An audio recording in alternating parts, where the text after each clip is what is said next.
చూస్తున్నటువంటి సైటు 2 లేదా ఇది 3 ఎకరాల మ్యాంగో గార్డెన్ అండి. ఇది మనకు 9-10 ఇయర్స్ చెట్లు. మనకు కనిపిస్తా ఉన్నాయి క్రాప్ కూడా చెట్లు అండి ఇవి.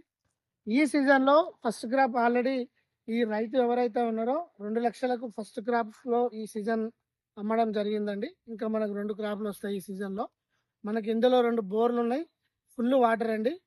మనకు షామర్పేట నుంచి చూసుకున్నట్లయితే 85 కిలోమీటర్లు, జేబీఎస్ నుంచి అయితే 105 కిలోమీటర్ డిస్టెన్స్లో మనకి ఈ సైట్ రావడం జరిగిందండి ఫార్మర్ నుంచి. ఇది ముదిరాజ్ ప్రాపర్టీ. మనకు ఫర్ ఎకర్ వచ్చేసి 25 లక్షలు చెప్తుండ్రు. మనకు కొద్దిగా నెగోషియేషన్ చేసే అవకాశం ఉంటుంది. మెయిన్గా మనకు సిద్దిపేట నుంచి హుస్నాబాద్ వరంగల్ వెళ్ళే ఈ హైవేకి ఏదైతే ఉందో ఆ హైవే నుంచి ఇక్కడికి 2 కిలోమీటర్ రావాలండి. మొత్తం నక్షరాడు ఉంటుంది. కానీ ఒక 200-300 మీటర్స్ మాత్రం రోడ్ చేసుకోవాలి. కార్ రాదండి. వాకబుల్ డిస్టెన్స్ తోటి మనం తోటలకు ఎంట్రెన్స్ అవుతాము.